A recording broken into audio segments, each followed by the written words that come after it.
गुरुर्ब्रह्मा गुरुर्विष्णु गुरुदेव महेश्वर गुरु साक्षात् परब्रह्म तस्मै श्री गुरुवे नमः।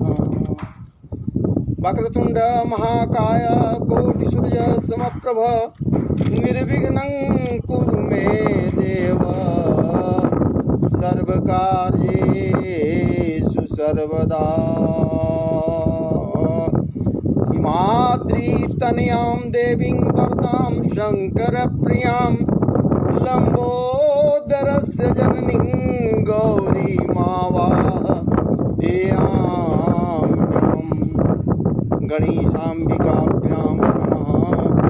ॐ गणेशाम्बिकाभ्यां नमः। ॐ गणेशाम्बिकाभ्यां नमः।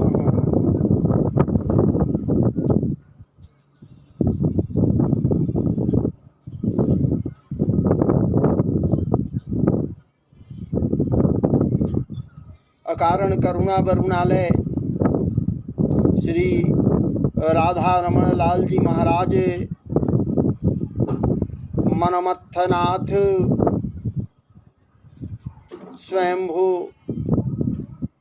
बांके बिहारी लाल जी महाराज एवं लालिमा लसित प्रियाजू के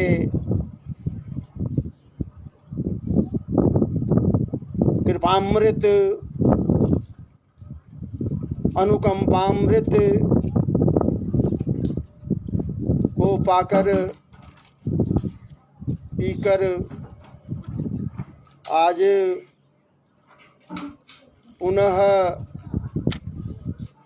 मैं आप समस्त श्रोत्री वृंद बाल वृंद वृद्ध समस्त माताएं एवं बहनों एवं फेसबुक लाइव पर मुझसे जुड़कर भागवत कथामृत का पान करने वाले समस्त के समस्त भगवत भक्तों भगवत चरणानुरागियों वैष्णवजनों को अपने हृदय के अंतरतम गहराइयों से खूब स्वागत कर रहा हूँ और समस्त के समस्त श्रोताओं से मेरा अनुरोध होगा अधिक से अधिक लोग जुड़कर भगवत रस भागवत कथामृत का पान करें। तो आइए फेसबुक लाइव पर भागवत कथा प्रस्तुत करने के पूर्व भगवान नाम का संकीर्तन करते हुए अपने मन वाणी को शुद्ध कर लिया जाए।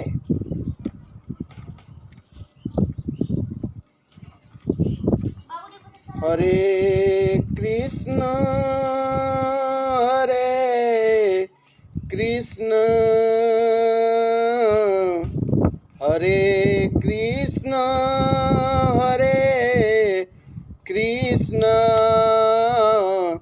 कृष्ण कृष्ण हरे हरे हरे कृष्ण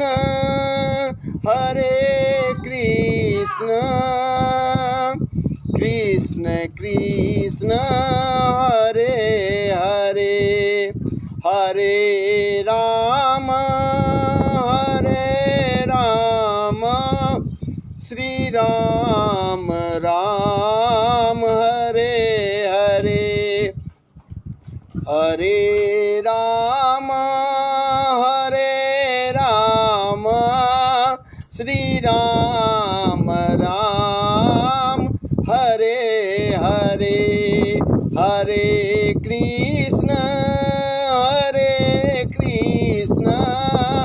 कृष्ण कृष्ण हरे हरे, हरे राम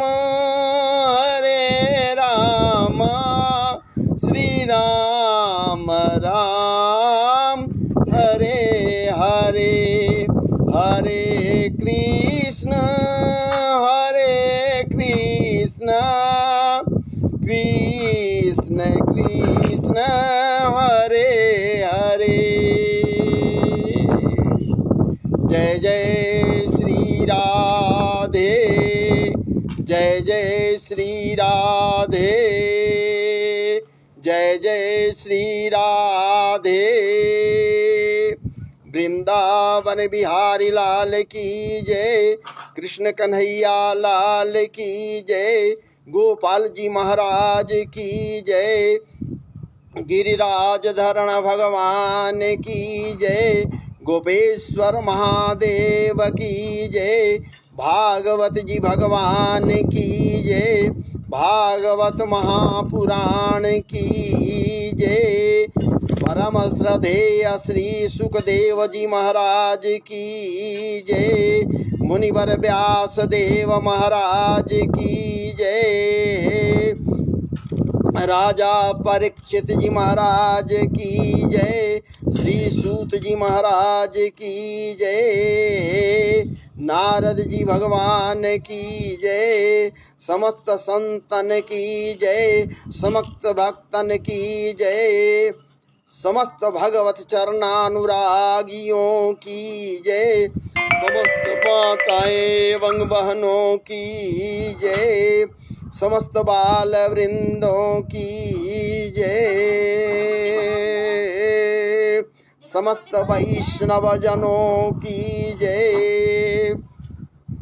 जय जय श्री राधे, गौ माता की जय, धर्म की जय हो, अधर्म का नाश हो, प्राणियों में सद्भावना हो, विश्व का कल्याण हो, हर हर महादेव।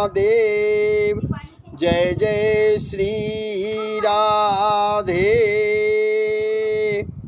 फेसबुक से जुड़कर भगवत कथा श्रवण करने वाले समस्त भक्त जनों की जय, जय जय श्री राधे।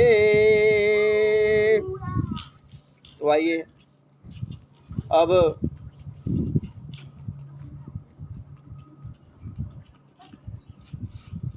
भागवत कथा में प्रवेश करने के पूर्व गुरुजनों का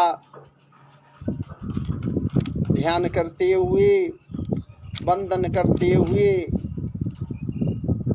मंगलाचरण में प्रवेश या फिर मंगलाचरण का अवगाहन करते हुए भागवत कथा में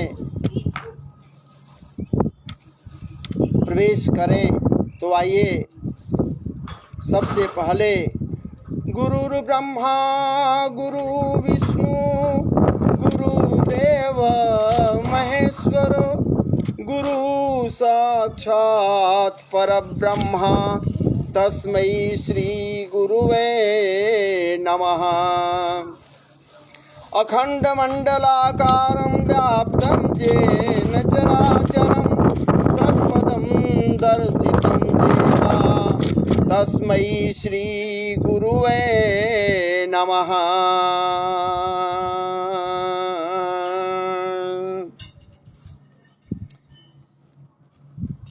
शुक्लां ब्रह्म विशारसार परमां आद्यां जगद्व्यापिनीं वीणा पुस्तकधारणिम् अभेदां जाड्यान्धकारापः हस्ते स्फटिकमालिकां विदधतीं पद्मासने संस्थितां वन्दे तां परमेश्वरीं भगवतीं बुद्धिप्रदां शारदाम्। वक्रतुण्ड महाकाय कोटिसूर्य समप्रभ निर्विघ्नं कुरु मे देव सर्वकार्येषु सर्वदा। हिमाद्रितनयां देवीं वरदां शङ्करप्रियां लम्बोदरस्य जननीं गौरी मावाहयाम्यहं गणेशाम्बिकाभ्यां नमः। जन्माद्यस्य जदोऽन्वयादितरतश्चार्थे स्वभिज्ञस्वराट् तेने ब्रह्महृदाय आदिकवये मुह्यन्ति यत्सूरयः तेजो वारिमृदां यथा विनिमयो यत्र त्रिसर्गो मृषा धाम्ना स्वेन सदा निरस्तकुहकं सत्यं परं धीमहि।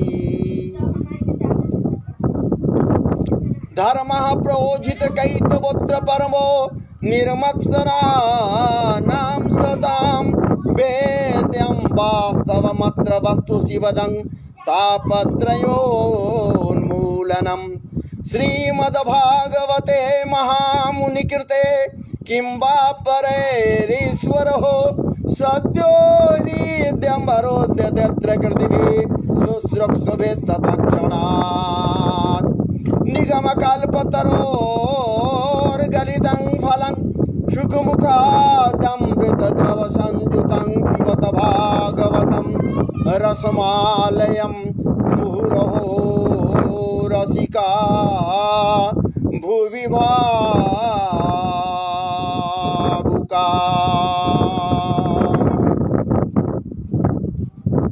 सच्चिदानन्दरूपाय विश्वोत्पत्त्यादिहेतवे तापत्रय विनाशाय श्रीकृष्णाय वयं नुमः।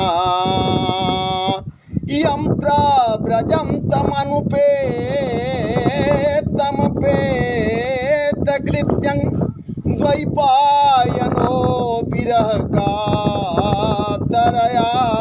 जुहाव पुत्रेति तन्मयतया सर्वोऽभिनेतुः तं सर्वभूतहृदयं मुनिमानतोऽस्मि।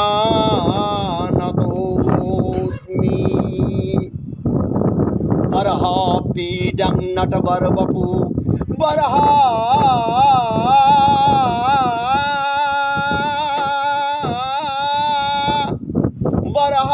पीडं नटवरवपु कर्णयो कर्णिकारं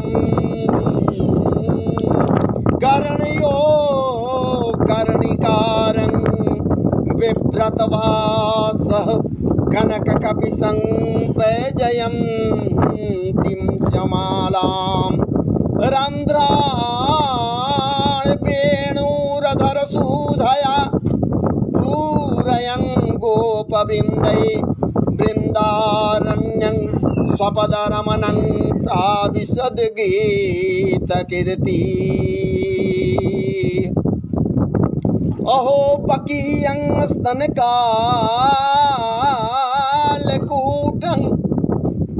अहो बकीयं स्तनकालकूटं जिघांसया पायदयाप्यदाद्वि लेभे गतिं धा रुचितां ततोऽन्यं कं वा दयालं शरणं व्रजेम कं वा दयालं शरणं व्रजेम। वंशी विभूषित करा नवनीरदाभात पीताम्बरादरुणबिम्बफलाब्धरोष्टात् पूर्णेन्दुसुन्दरमुखोदरविन्दनेत्र कृष्णात् परं किमपि तत् त्वमहं न जाने।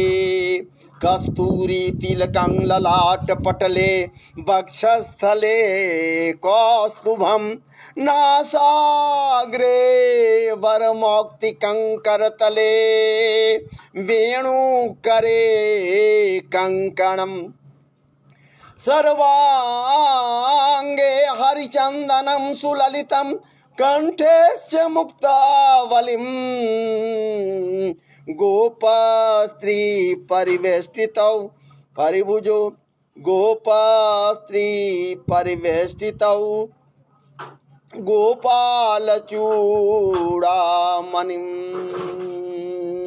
अस्ति स्वस्तरुणीकराग्रविगलत् अस्ति स्वस्तरुणीकराग्रविगलत् कल्पप्रसूनाप्लुतं वस्तु प्रस्तुत वेणुनादलहरे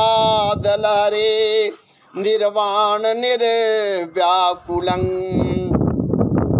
तस्तस्तस्त्र निवदनी विबिलसतो गोपी सहस्रावृतम् हस्तन्यस्तनतापवर्गमखिलो दारङ्किशोराकृति दारङ्किशोराकृति भगवान्नपि तारात्रिः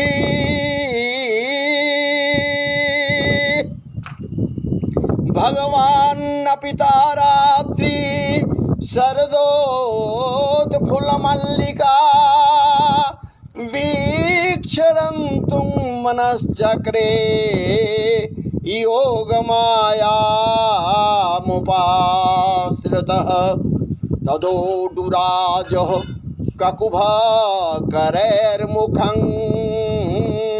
प्राच्याविलिम्पन्नरुणेन सन्तमयि सचरसरीनां मुदगाच्छुचो मृजन्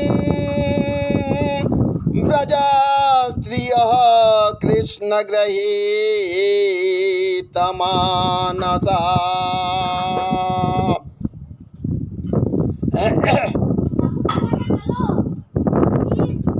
तदोडुराजः ककुभकरैर्मुखं सचरसनीना मुदगाच्छुचो मृजन् मुदगाच्छुचो मृजन् प्रियः प्रियाया इव दीर्घदर्शनो दृष्ट्वा कुमुद्वन्तमखण्डमण्डनं रमाननाभं नवकुङ्कुमारुणं वनं च जतकोमलगोभिरञ्जितं जगौकलं वामदृशा मनोहरं निशम्य गीतं तदनङ्गवर्धनं निशम्य गीतं तदनङ्गवर्धनं व्रजस्त्रियः कृष्णगृहीत मानसा आजग्मुरन्योन्यमलाक्षितोद्यमा आजग्मुरन्योन्यमलाक्षितोद्यमा सयत्र कान्तो यवलोलकुण्डला दुहन्त्योऽभिजजुकासित् दोहं हित्वा समुत्सुका पयोधिश्रित्य सञ्जाव मनुद्वास्य परां जजो।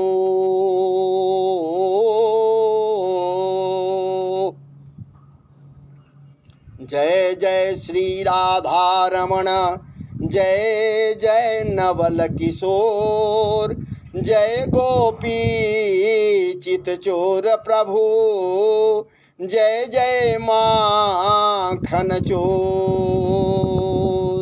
जय जय माखन चोर। ब्रजे वसन्तं नवनीत चौरम, ब्रजे वसन्तं नवनीत चौरम, गोपांगनानां चतुकोल चौरम। श्रीराधिकायां हृदयस्य चौरम, चौराग्रगण्यं पुरुषं नमामि, चौराग्रगण्यं पुरुषं नमामि। राधा तू बड़भागिनी, राधा तू बड़भागिनी, कौन तपस्या किन तीन लोक त्रिभुवन पति हैं तेरे आधीन, है तेरे आधीन।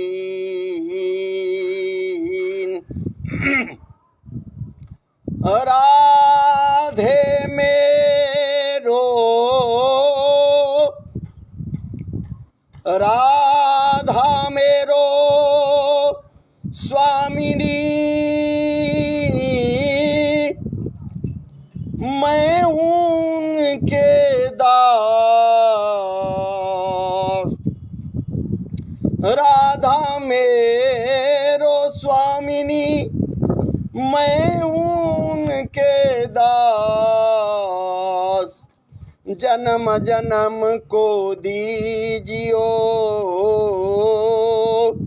श्री वृंदावन को वास, श्री वृंदावन को वास।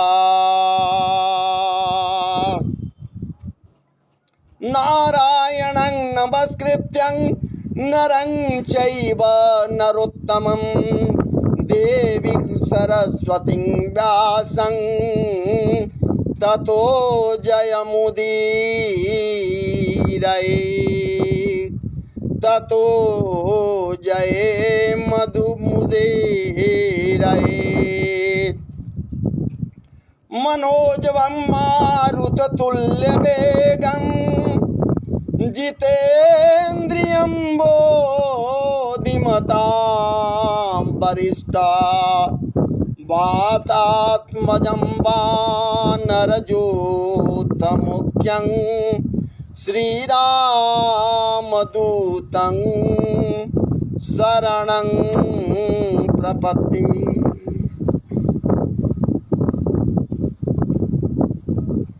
जय जय श्रीमन्नारायणाय नमः। कृष्णाय वासुदेवाय,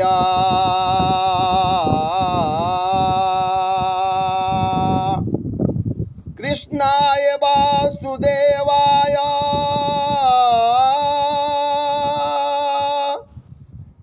कृष्णाय वासुदेवाय, हरये परमात्मने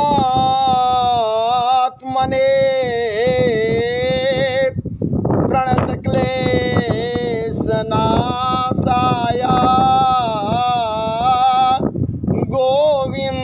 गोविन्दाय नमो नमः, गोविन्दाय नमो नमः,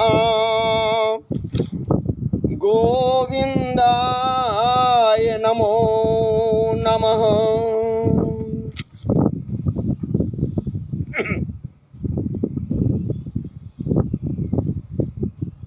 भागवत जी भगवान की जय, भागवत महापुराण की जय, वाङ्मय ब्रह्म की जय। अकारण करुणा वरुणालय राधा रमण लाल जी महाराज की जय। बांके बिहारी लाल जी महाराज की जय, संवरिया सरकार की जय, सब भक्तन की जय, सब संतन की जय। फेसबुक लाइव से जुड़कर कथा प्रसंग में भाग लेने वाले, कथा श्रवण करने वाले समस्त के समस्त भक्तजनों की जय। जय सीताराम।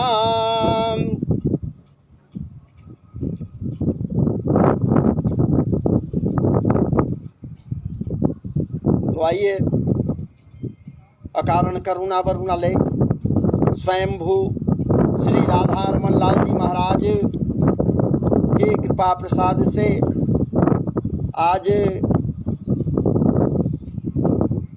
आप समस्त लाइव जोड़ने वाले, कथा प्रसंग को श्रवण करने वाले भक्तजनों, संतजनों को खूब खूब स्वागत है और इस दास के द्वारा वंदन है, अभिनंदन है और ये आकांक्षा भी है कि अधिक से अधिक लोग जुड़कर सनातनीय व्यवस्था के तहत आध्यात्मिक वातावरण में भागवत कथा श्रवण करें और आप भी लाभ उठाएं। और आप जब इसे धारण करेंगे, कथा को, कथा रस को जब कर्णपुटों के माध्यम से पिएंगे, पान करेंगे, और जब ये हृदय रूपी गह्वर में जावेगो, वहां कंसीव होगा, विकसित होगा। विकसित तभी होगा जब मनन करेंगे, जब विकसित होगा तो एक दिन उसे आप भी डिलीवर कर देंगे। ये मेरा विश्वास है कि जो जितना विकसित करता है, अपने हृदय में अवगाहन करता है, चिंतन करता है, मनन करता है भगवत लीलाओं के को, महाराज जी तो निश्चित रूप से एक न एक दिन कभी न कभी कहीं न कहीं उसे डिलीवर कर देता है, प्रचलित कर देता है, प्रकाशित कर देता। हमें विश्वास है आप भी पान करें, इस मधुर रस का पान करें, मधुरामृत का पान करें, क्योंकि भागवत जी में और कुछ थोड़ी है भैया। सबसे श्रेष्ठ इसीलिए तो माना गया है कि भगवान का चरित्र नहीं है इसमें, ये भगवान के भक्तों का चरित्र है। और जहाँ भक्तों का चरित्र मिल जावे भैया, अब कहते हैं ठाकुर जी वहां तो हमसे भी वो श्रेष्ठ जगह है जहाँ मिल रहा है मेरे भक्तों का चरित्र श्रवण करने के लिए समय मिल जाता है। और क्या चाहिए? इसलिए आज मैं आपके समक्ष ठाकुर जी की कृपा से एकाएक मन में उत्कंठाएं जगी और ये औरंगाबाद बिहार के अपने ही आवास पर महाराज जी अवस्थित होकर आपके समक्ष कुछ न कुछ अपने हृदय के उद्गारों को रखते हुए भागवत कथा रखने का प्रयास कर रहा हूँ। अगर इस दास के द्वारा जो कुछ नहीं है, तुच्छ है, कुछ नहीं है, कुछ नहीं है, कुछ नहीं है भैया, और यदि आपके समक्ष कुछ रखने का प्रयास कर रहा है तो अगर उसमें कुछ आपको नजर आवे अशुद्धियां, महाराज जी तो आप नजरअंदाज कर देंगे। ध्यान नहीं देंगे। इसलिए मेरा आग्रह है कि आपके हृदय में भी संवरिया सरकार अवस्थित है। और संवरिया सरकार कहता है कि मैं अवगुण जितना भी है उसको चित्त में नहीं धरता हूं। भक्त का भले आग्रह है, अवगुण चित्त ना धरो। आहा, क्या बात है ठाकुर मेरो, अवगुण चित्त ना धरो। हे ठाकुर जी, अवगुण अपने चित्त में मत धरो, आप अवगुणों के तरफ ध्यान मत दो। हे नाथ, हम लोग समस्त के समस्त लोग अवगुण के तो ही खान हैं। आप तो स्वयं कहते हो कि मैं अवगुण को ध्यान नहीं देता, लेकिन ये बात भी तय है, हम समस्त लोगों को चाहिए कि गुण का अवगाहन करें, गुण को पिए, गुण को पाने की चेष्टा करें और अवगुण को महाराज जी हंस की भांति काम करें। दुग्ध का पान कर ले और जल को त्याग दे। और क्या चाहिए? ये परमहंस संहिता है महाराज जी, ये सामान्य संहिता नहीं है, परमहंसों की संहिता है भागवत जी। इसके आश्रय में बैठने का सौभाग्य तभी प्राप्त होता है जब करोड़ों करोड़ों जन्मों का पुण्य उदय होता है। जमीन पर बैठ जाइए ना, ऊंचा पर बैठ जाइए ना। आज हम लोग क्या कहते हैं, ये ऊंचा आसन लगाओ भैया, व्यास गादी।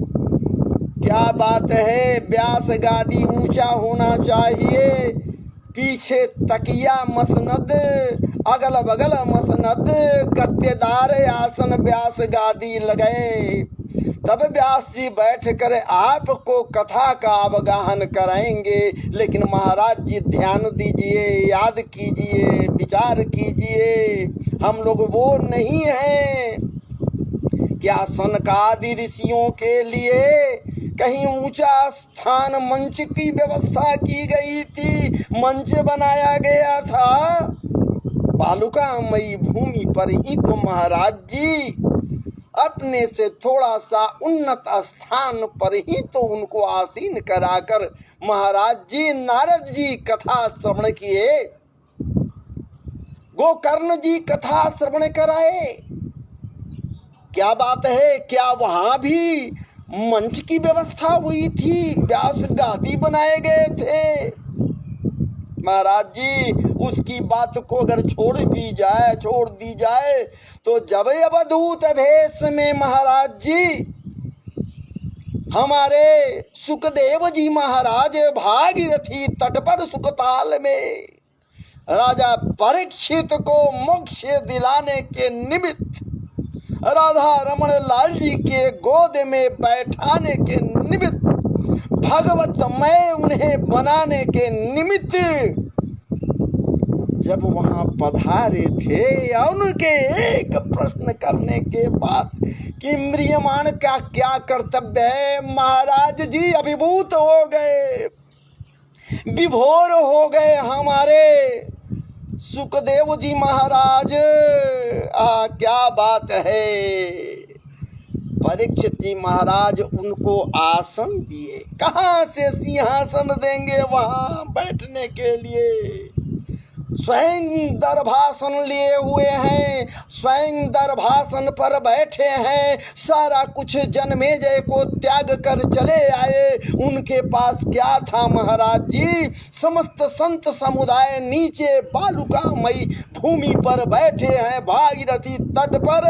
और तो फिर ये सुखदेव जी महाराज कहाँ बैठेंगे? उनके लिए गद्देदार व्यास गादी की कहाँ व्यवस्था की गई? लेकिन आज की व्यवस्था यही है, हम सब जितने हैं कथावाचक सोचते हैं ऊंचा स्थान मिले, खूब खूब गदगदा गुलगुला आसन पर बैठूं। अरे भैया ठाकुर जी कहते हैं क्या बात है। ठाकुर जी कहते हैं साफ तो, मुझे कुछ नहीं चाहिए, मुझे कुछ नहीं चाहिए, तेरे अंदर जो भाव है, जो भावनाएं हैं वो समुन्नत हो। यदि वो समुन्नत भावनाएं हो तो महाराज जी मैं तेरे लिए हर जगह तैयार हूं। व्याधस्याचरणं ध्रुवस्य च वयो विद्या गजेन्द्रस्य का कुब्जाया किम नाम रूपमधिकं किम तत्सुदामनो धनम् वंशः को विदुरस्य जादवपते उग्रस्य किं पौरुषं भक्तः तुष्यति केवलं न च गुणैः भक्त प्रियो माधव। ठाकुर जी कहाँ कुछ देखते हैं, ठाकुर जी कहीं कुछ नहीं देखते भैया। अगर देखते तो व्याध का क्या आचरण था, उस व्याधा का क्या आचरण था। क्या बात है, व्याधा का क्या आचरण था। जब वो अपने धनुष पर बाण चढ़ाया और उस बाण का संधान किया, वो बाण जाकर लग गया ठाकुर जी के तलवे में। क्या बात है, उसका क्या आचरण था। गोलोक जाने की व्यवस्था उसने कर दी, तो क्या उसका मन था? नहीं, ठाकुर जी के इच्छानुसार तो ही सब कुछ हुआ। क्या बात है। तब तो दुर्वासा कहीं थे कि अरे अरे अरे कृष्ण, छलिया नटवर छलने वाला सदैव तैने सदैव छलते रहा, मुझे भी छलने का प्रयास कर रहा है। इस खीर को मैं कहा पूरे अंगों में लपेट ले, अपने पूरे अंगों में, अंग प्रत्यंग में खीर को लगा ले, लेकिन तुमने हर जगह तो लगा लिया, इस पैर में क्यों नहीं लगाया, तलवे में क्यों नहीं लगाया। अब देखिए, आप विचार कर रहे होंगे कि मैं कहां से कहां जा रहा हूं, तो आइए मैं पहले इसी को न आपके समक्ष रख दूं, तब मैं आगे बढ़ूं। क्यों इस तरह की बात दुर्वासा ऋषि ठाकुर जी से कहीं, कारण क्या था। एक बार की बात है, द्वारिका में पहुंचे। क्या बात है, रुद्रावतार। दुर्वासा ऋषि को रुद्रावतार कहा गया है, सामान्य नहीं है महाराज जी।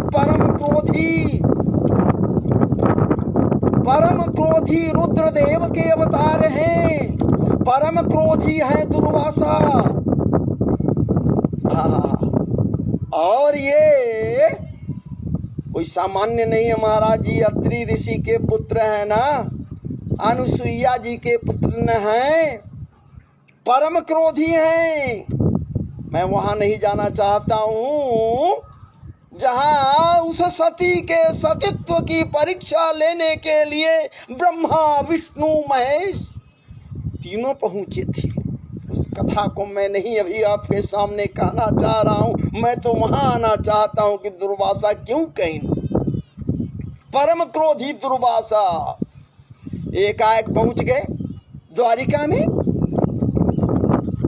और महाराज जी क्रोध से आग बबूला है, लाल लाल आंखें हैं। महाराज जी क्रोध के मारे जल रहे हैं दुर्वासा।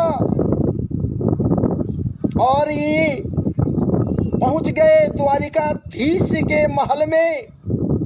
महाराज जी द्वारिकाधीश के पास में उनके लोग पहुंचे, कहीं कि महाराज जी जल्द चलिए, जल्द चलिए, ऋषिवर दुर्वासा आए हैं, परम क्रोध में हैं, क्रोधित हैं, कोई उनके क्रोध का शमन नहीं कर सकता। उनके क्रोध का शमन यदि कोई कर सकता है तो सिर्फ आप ही तो कर सकते हैं, क्योंकि आप शीतल जल के समान हैं।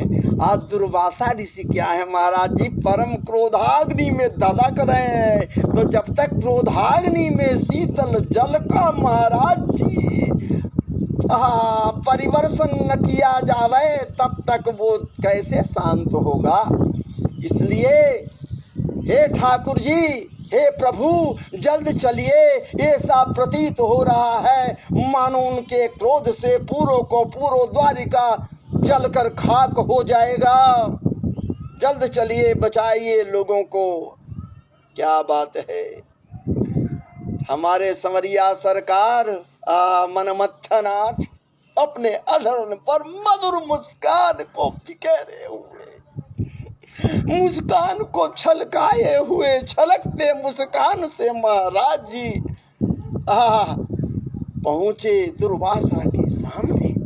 आज जैसे ही दुर्वासा ऋषि उनको देखते हैं वैसे ही कहते हैं कि अरे काला कलूटा, कृष्ण चलिया, नटवर नटखट, मुस्का रहा है, तुम मुस्का रहा है। मेरे यहाँ पदार्पण के बाद भी तू मुस्का रहा है।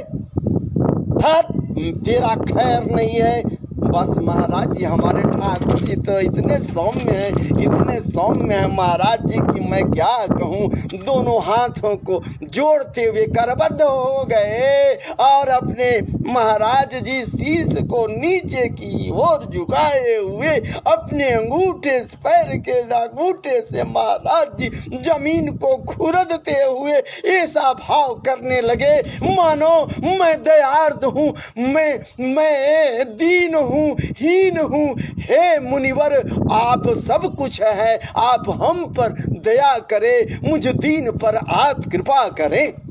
क्या बात है। हमारे ठाकुर जी हैं महाराज जी, ये जानते हैं, समझते हैं, परम क्रोधाग्नि में धधक रहे हैं। तो मधुर बचन ते जात मिटा, मधुर बचन ते जात मिट, उत्तम जन अभिमान, तनक शीत जल सौ मिटे, जैसे दूध उफान। ये बात सबको समझनी चाहिए कि अगर कोई क्रोध में हो, परम क्रोधी हो, क्रोध में तप रहा हो, उस समय यदि उसके समक्ष जाकर मीठी वाणी का प्रयोग किया जाए तो शीतल जल का काम करता है महाराज जी, उसका उफान थम जाता है। उसी प्रकार से जैसे उफनते दूध में थोड़ा शीतल जल डाल दिया जाए तो दूध का समन हो जाता है महाराज जी। बस ठाकुर जी मधुर मुस्कान बिखेरते हुए जब उनके समक्ष इस बात को पूछिन कि मुनिवर, ऋषिवर, मेरे लिए क्या क्या है, मैं क्या करूं जिससे आपका यह क्रोध समन हो जाए, क्रोध शांत हो जाए। कृपा कीजिए प्रभु, आप हमें बताइए मुझसे क्या गलती हो गई, इस दास से क्या गलती हो गई। ये दास क्षमा प्रार्थी है। हे मुनिवर, हे ऋषिवर, हे गुरुदेव, आप गुरु रूप में हो। हे गुरुदेव, गु का मतलब क्या होता है और रू का मतलब क्या होता है। जो अंधकार से प्रकाश की ओर ला दे वही तो गुरु है। आप तो समस्त संसार को अंधकार से प्रकाश की ओर लाते हो। ठाकुर जी खुलकर ये नहीं कह रहे हैं कि मैं समस्त के समस्त कण कणिकाओं में प्रविष्ट हूँ, मैं रमण करता हूँ, सब में हूँ, तो मैं प्रकाशित नहीं हो गया, नहीं कह रहे हैं। कैसे कहेंगे, वहां तो अहम की बात हो जाएगी, अहंकार की बात हो जाएगी। ठाकुर जी ये कह ही नहीं सकते कि मैं ब्राह्मण बिहारी हूँ। समझना है तो आप समझिए ना, आप जानिए ना, आप विचार कीजिए ना, मनन कीजिए ना, मंथन कीजिए ना, सोचिए ना, समझिए ना, बूझिए ना कि ठाकुर जी मनमथनाथ हैं या नहीं। ये काम तो दुर्वासा का है कि वो समझते रहे कि ये मनमथनाथ हैं कि नहीं। अब महाराज जी जैसे ही शीतल जल का प्रयोग किए, मधुरामृत का प्रयोग किए महाराज जी, मधुरामृत का परिवर्षण दुर्वासा के उफनते क्रोध पर महाराज जी के दुर्वासा का क्रोध कपूर हो गया, कपूर की भांति। मुनिवर दुर्वासा कहें कि सुनो कृष्ण, ठीक है, हमारे क्रोध का सुशमन कर दिया, लेकिन एक बात मैं तुझसे कहना चाहता हूं। कहिए प्रभु, आज्ञा दीजिए, आज्ञा दीजिए मुनिवर, मैं कौन सा ऐसा काम करूं जिससे आपका क्रोध शांत हो जाए। मैं खीर खाना चाहता हूं, मुझे खीर खिला, द्वारिका में खीर खिला। मुझे ज्ञात है कि तेरे यहाँ खीर जो बनता है बड़ा ही स्वादिष्ट होता है। मैं तेरे यहाँ का खीर खाना चाहता हूँ, जो शुद्ध विशुद्ध दुग्ध में परिपाक किया हुआ खीर होगा, उस खीर का मैं भक्षण करना चाहता हूँ, इसलिए मुझे खीर खिला। ठाकुर जी के इनकी बस मुनिवर, तो ठीक है, आपके लिए खीर की व्यवस्था की जाती है। अरे दरबारियों सुनो, अरे मंत्री सुनो, अरे लोग सुनो, हमारे मुनिवर के लिए खीर का उपाय करो, खीर बनाओ। बस एक आए पुनः क्रोध में हो गए दुर्वासा कि रे कृष्ण छलिया, तू क्या कर रहा है? मुझे खीर खानी है द्वारिका में, और वो भी तेरा दरबारी बनाएगा, तेरा बावर्ची बनाएगा, तेरा वो खानसामा बनाएगा, तेरे यहाँ जो रसोईया है वो बनाएगा, तब मैं तेरे यहाँ का खीर खाऊंगा। नहीं, मुझे तो खीर खानी है तेरे हाथ का बना हुआ। तू खीर बनाएगा अपने हाथ से, उसमें रुक्मिणी भी तेरा साथ नहीं देगी। तेरी वो 16,108 रानियां हैं, उनमें कोई भी तेरा साथ नहीं देगा। तेरा कोई दरबारी, तेरे यहाँ कोई कार्यकर्ता, तेरे यहाँ का कुछ भी कोई भी हो, वो तुझे मदद नहीं करेगा। तुझे स्वयं परिपाक करना होगा। खीर स्वादिष्ट खीर बनाता है, मुझे पता है तू खीर बनाने में माहिर है, इसलिए मुझे खीर बना, और खीर बनाकर मुझे भोग लगा। मैं उस खीर को भक्षण करूंगा, इसलिए तू खीर बना। मैं खीर खाना चाहता हूं तेरे हाथ का बना हुआ। अब देखिए, वाह क्या बात है ठाकुर जी। इनकी बस महाराज इंतजार कीजिए, थोड़ा समय दीजिए, मैं तुरंत बनाता हूँ। बस फिर क्या था, इधर समाधिस्थ हो गए दुर्वासा, और ठाकुर जी सारी व्यवस्थाओं को लेकर महाराज जी बड़ी सुंदर और सुरुचिपूर्ण ढंग से, सुव्यवस्थित ढंग से, शुद्धता को हृदय में धारण किए हुए, स्वयं तो शुद्ध है ही है, शुद्धता का प्रतिमूर्ति हमारे समरिया सरकार है ही है, फिर भी महाराज जी बड़े ही शांत भाव से, सुंदर ढंग से, सुरुचिपूर्ण अर्थात स्वादिष्ट खीर महाराज तैयार कर दिए देखते देखते। और खीर को थाल में निकाले, शीतल करने के लिए पंखा का महाराज जी सेवन किए, पंखा के द्वारा वायु का प्रयोग किए। उस शीतल वायु से महाराज जी खीर थोड़ा शीतल हो गया, तो महाराज जी आसन लगाए, जल रखे और मुनिवर को आसन ग्रहण कराए। मुनिवर चलिए, अब आप बन गया है, भोजन कीजिए, भोग लगाइए, आपसे मेरा आग्रह है। जल से महाराज जी पाद प्रक्षालन आदि कराने के उपरांत मुनिवर दुर्वासा बैठ जाते हैं आसन पर। बड़ा सा थाल में महाराज जी खीर रखा गया, जल भी रखा हुआ है, और स्वयं ठाकुर जी आगे बैठकर महाराज जी पंखा के द्वारा शीतल हवा करते हुए उनके श्रम बिंदुओं को महाराज जी सुखाने का प्रयास कर रहे हैं। और ऐसा प्रयास कर रहे हैं कि थोड़ा भी अगर गर्म है यदि खीर, तो वो शीतल हो जावे। या फिर ये विचार कर पंखा चल रहे हैं, मानो दुर्वासा का क्रोध शीतल वायु से महाराज जी और भी शीतल रहे, शीतल हो जावे। क्या बात।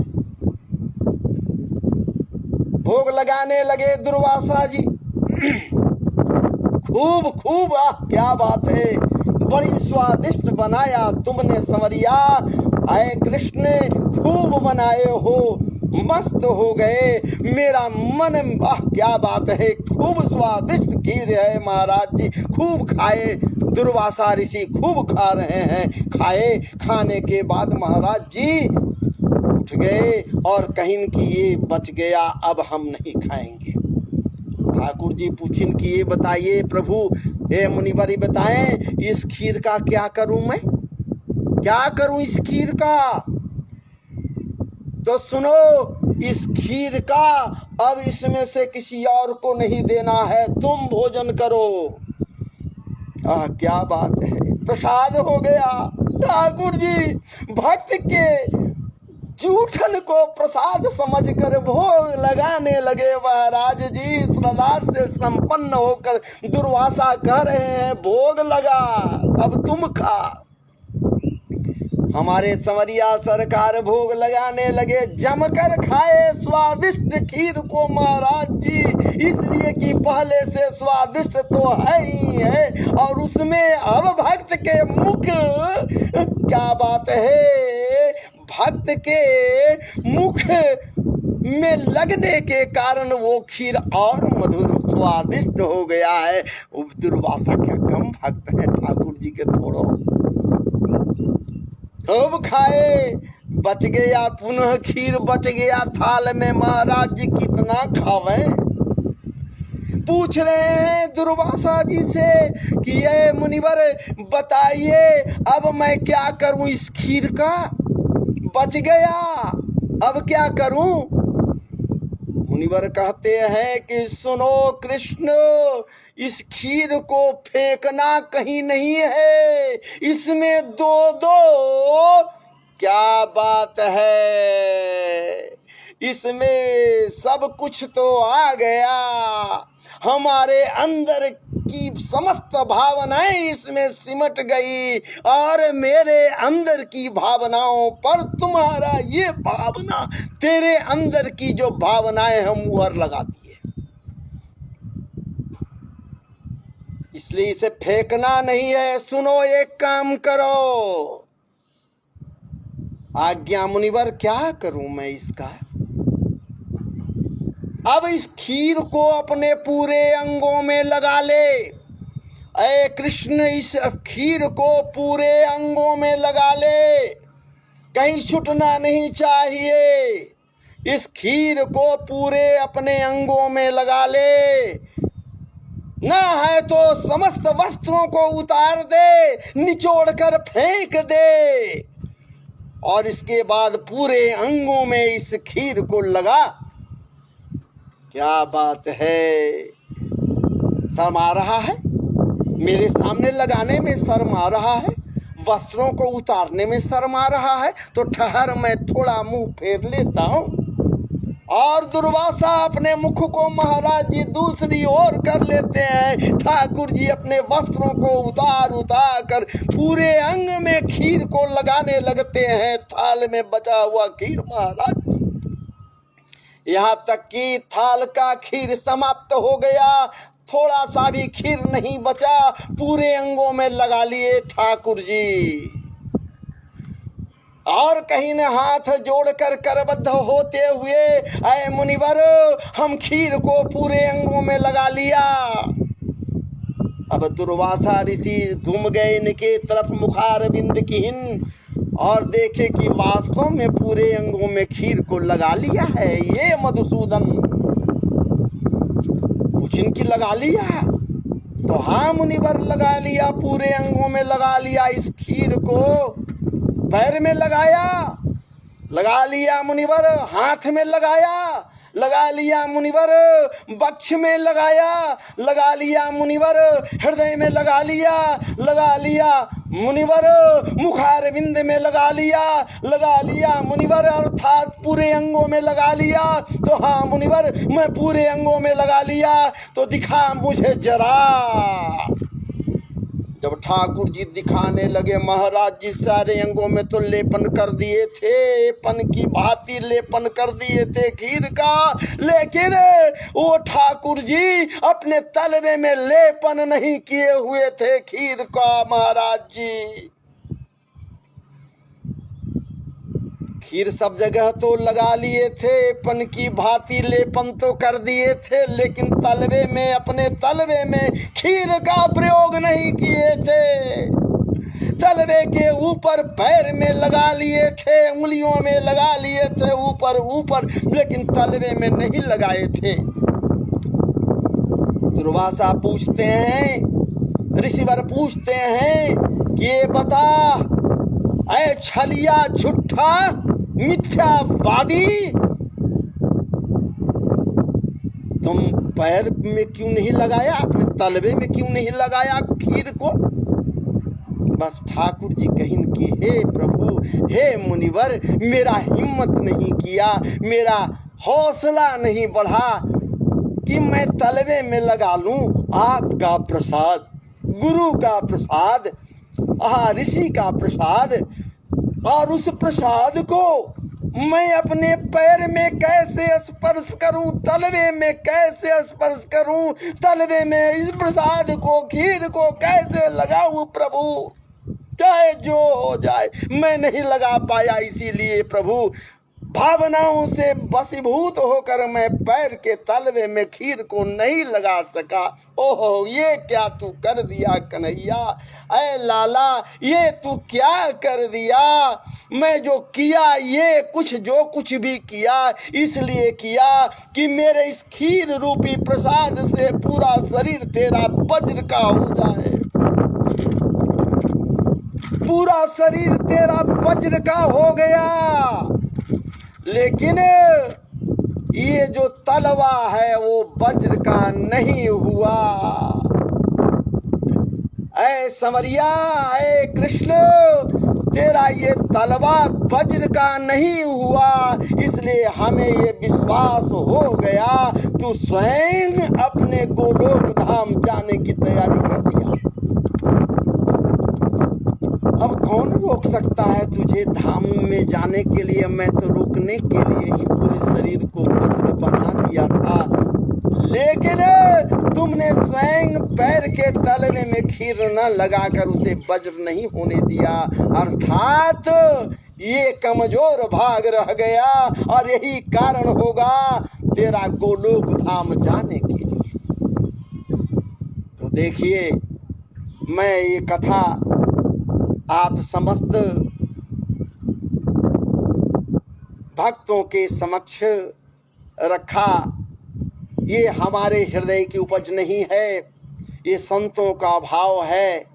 मैं भी संतों के मुखार बिंद से इस कथा का महाराज जी पान किया, और इसे मैं आपके समक्ष रखने का प्रयास किया, और मुझे पूरा विश्वास है कि आपका मुहर इस कथा के ऊपर लगना चाहिए, लगेगा। और दुर्वासा का क्रोध समन हो गया, जो चाहते थे वो तो नहीं हुआ, लेकिन वही हुआ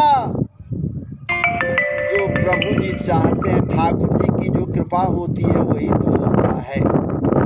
और इस प्रकार से मैं आपको जिस विचार से यहाँ बैठा था कथा करने के मत लिए, उस कथा को तो आपके समक्ष नहीं रख सका। मैं अन्य बातों में पढ़कर आपके समक्ष कुछ और कथाओं को रखा, आपको श्रवण कराने का प्रयास किया। लेकिन मैं सच पूछिए आपके समक्ष मैं रखना चाह रहा था ठाकुर जी को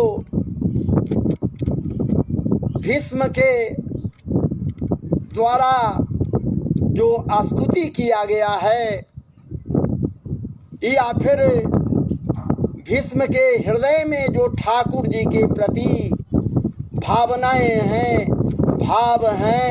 ठाकुर जी को देखने के बाद क्या व्यक्त किए हैं, उनके अंदर में क्या अभिव्यक्तियां हुई हैं, मैं उन्हीं अभिव्यक्तियों को आपके समक्ष रखना चाह रहा था, लेकिन मैं रास्ता भटक गया, रास्ता पकड़ लिया दूसरा, और इस प्रकार से।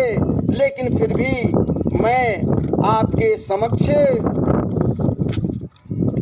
स्तुति जो कीन है, हमारे समरिया सरकार के उस परम सौंदर्य स्वरूपित या फिर अत्यंत ही सुंदर स्वरूप संयुक्त विग्रह को महाराज जी ध्यान में लाते हुए उनके आनन पर अपने दृष्टि को जमाए हुए भाव विभोर होकर जब बाल्यकाल के देवव्रत आज के भीष्म जब स्तुति करते हैं, ठाकुर जी भी मुग्ध हो जाते हैं। ठाकुर जी से कहते हैं, भीष्म क्या प्रभु, हमारी एक पुत्री है, लालसा लगी हुई रही, उसके लायक कोई एक वर मिल जावे जो वर्ण कर ले और मैं उस दायित्व से अपने आप को मुक्त कर लूं। पुत्री का पानी ग्रहण कर दूं, पानी ग्रहण के पश्चात मैं मुक्त हो जाऊं। लोग आश्चर्य किए, वहां और भी लोग हैं, सारे लोग आश्चर्य किए। ठाकुर जी भी समझ रहे हैं, फिर भी दिखावा के लिए आश्चर्य किए। भला ये भीष्म तो बाल ब्रह्मचर्य हैं, विवाह किए नहीं। जब विवाह ही नहीं किए, इनकी शादी ही नहीं हुई, इनकी पत्नी ही नहीं हुई, आजीवन ब्रह्मचर्य धर्म का पालन किए रहे, तो फिर पुत्री कहां से इनको हो गई? पुत्री कहां से हो गई? समाधान करते हुए भीष्म कहते हैं, प्रभु हमारी बुद्धि ही हमारी पुत्री है, हमारी बुद्धि ही पुत्री है। आई पुत्री रूपी बुद्धि का वर्ण कौन कर सकता है? इसके लायक योग्य वर यदि कोई है, वर्ण करने वाला कोई है, तो आप हैं प्रभु। इसलिए हे प्रभु, हमारे इस समुन्नत सुशिक्षित शुद्ध प्रबुद्ध बुद्धि को वर्ण करें। मैं इसे आपके चरणों में समर्पित करना चाहता हूं प्रभु। इन्हीं भावों को लेकर ठाकुर जी का स्तुति परम श्रद्धा के से संपन्न होकर भीष्म करते हैं, क्योंकि ये समझ गए कि उत्तरायण अब आ चुका है, अब उत्तरायण में ही इन्हें जाना है, इसलिए ये स्तुति करते। तो आइए हम लोग भी स्तुति करें। कथा में तो रहे, लेकिन और भी मैं कुछ कहना चाहता था, भाव को नहीं कह सका, नहीं व्यक्त कर सका। तो आइए स्तुति करें हम लोग। और अपने संस्कृति की प्रगाढ़ता में महाराज जी चार चांद लगाने के लिए संस्कृत का सहारा लें और महाराज जी ठाकुर जी को स्तुति करें, ठाकुर जी का स्तुति करें। श्री भीष्म उवाच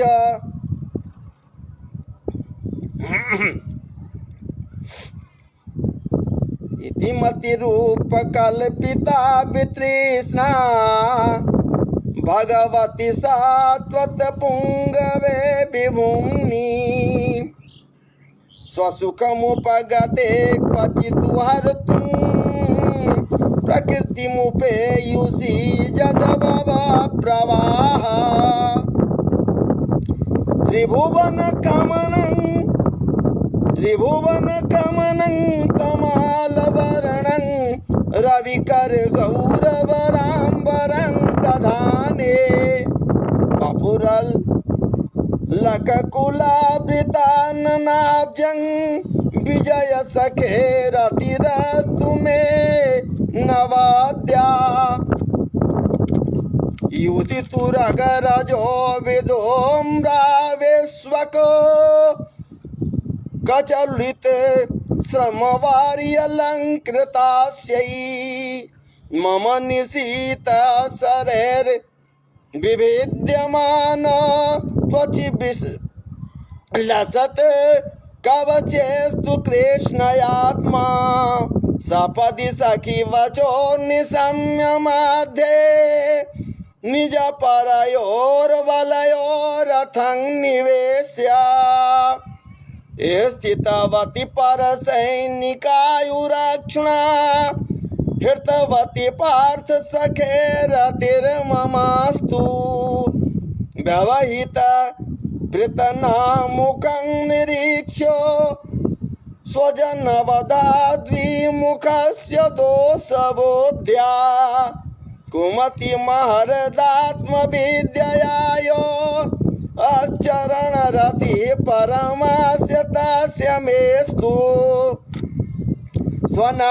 स्वनिगमपहाय मत प्रतिज्ञा मृतमधिकं तोमवाप्लुतो रथस्थ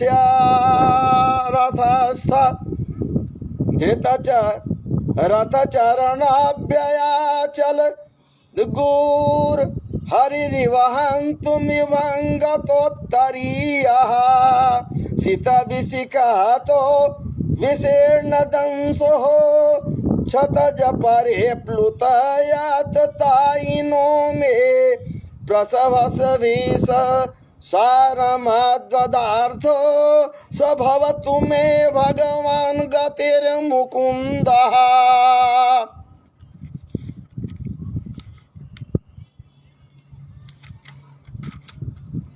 विजय रथ कुटुम्बयात तोत्रे धृताय रश्मिनीतच्रिये क्षणीये भगवती रतिरस्तु मे मुमुर्खोर यमि अनरेक्षहता गता स्वरूपं ललित गति विलास बल गुहासो प्रलय निरीक्षण कल्पि तोरुमाना कृतमनुकृतवत्योन्मदान्धः प्रकृति गमन किल्जस्य गोपबाध्वः मुनिगण नृपवर्य संकुलेन्तोः सदसि युधिष्ठिर राजसूय येषाम् अर्हणमुपपेद यक्षणीयो मम दृशि गोचर एकयविरात्मा तमिमम हमजं शरीरभाजं हृदय देष्टितमात्मकल्पितानां प्रतिदृशमिव नैकधार्कमेकं समधिगतोऽस्मि विदूत मे वेदमोह।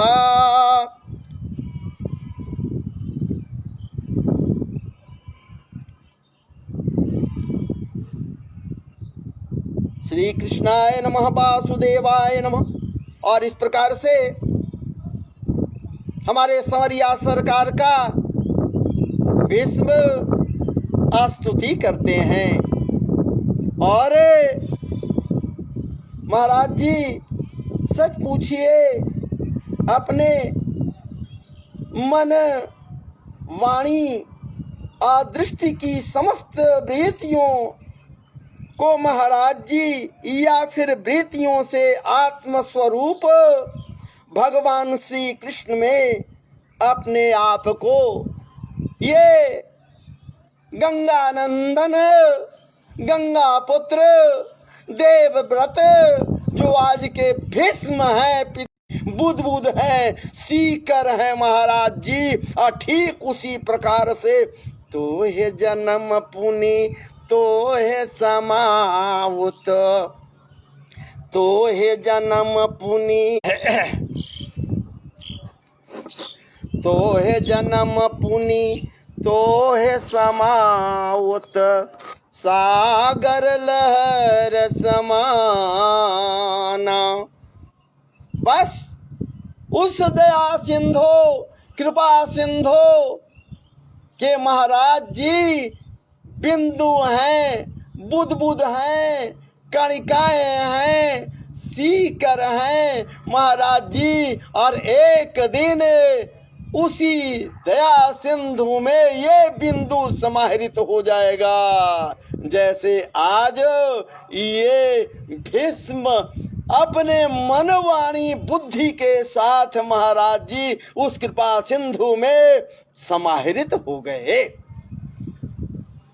तो इस प्रकार से मैं आपके समक्ष अपने हृदय के उद्गारों को रखने का प्रयास किया, और आपसे अनुरोध है और मुझे विश्वास है कि यदि कुछ अशुद्धियां हुई हों तो इस दास को क्षमा करेंगे। और मैं पुनः आपके समक्ष उपस्थित होकर भागवत कथा को रखने का प्रयास करूंगा, भागवत कथा को करने का प्रयास करूंगा। और ये वादा के साथ अब मैं आज आपके समक्ष से विराम लेने का विचार कर रहा हूँ, विराम ले रहा हूँ। तो आइए विराम लेने के पूर्व ठाकुर नाम का संकीर्तन कर लें। जय सिया राम, जय जय सिया राम, जय सिया राम, जय जय सिया राम, जय सिया राम, जय जय सिया राम, जय सिया राम, जय जय सिया राम, जय सिया राम, जय जय सिया राम, जय सिया राम, जय जय सिया राम, जय सिया राम, जय जय सिया राम, जय सिया राम, जय जय सिया राम, जय सिया राम, जय जय सिया राम, जय सिया राम, जय जय सिया राम। जय जय श्री राधे, जय जय श्री राधे, जय जय श्री राधे। वृंदावन बिहारी लाल की जय, कृष्ण कन्हैया लाल की जय, गोपाल जी महाराज की जय, गिरिराज धरण भगवान की जय, गोपेश्वर महादेव की जय, राधा रमण लाल जी महाराज की जय, बांके बिहारी लाल जी महाराज की जय, सब संतन की जय, सब भक्तन की जय, भागवत जी भगवान की जय, भागवत महापुराण की जय,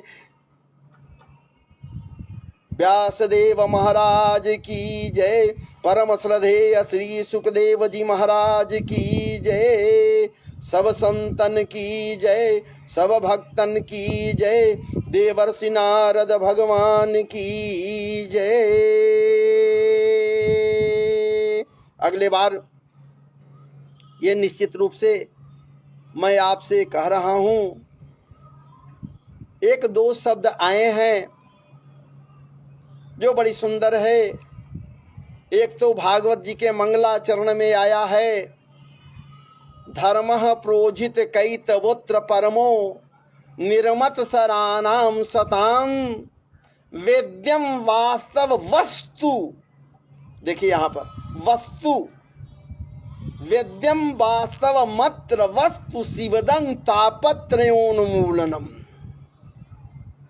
शिवदं शब्द आया है और वस्तु आया है यहाँ पर। वस्तु, क्या बात है, वस्तु यहाँ पर कहा जा रहा है। वस्तु यहाँ पर भौतिक वस्तुओं की ओर संकेत नहीं कर रहे हैं। ये इंगित करने वाले, क्या बात है, ये भौतिक वस्तुओं की ओर इंगित नहीं कर रहे हैं, कर रहे हैं महाराज। वस्तु का दीन कौन वस्तु, और दूसरे तरफ लीला सुख बिलमंगल दास जी महाराज कृष्ण करणामृत में भी वस्तु की संज्ञा दे रहे हैं। ध्यान दीजिए, अस्ति स्वस्तरुणी कराग्र का विगलत, अस्ति स्वस्तरुणी कराग्र विगलत कल्प प्रसूना प्लुतं वस्तु।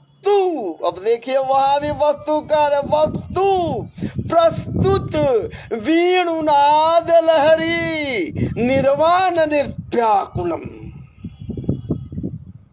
इतना कुछ कह दी ने यहाँ लीला सुख कह रहे हैं बिलमंगल दास जी कृष्ण करुणामृत में।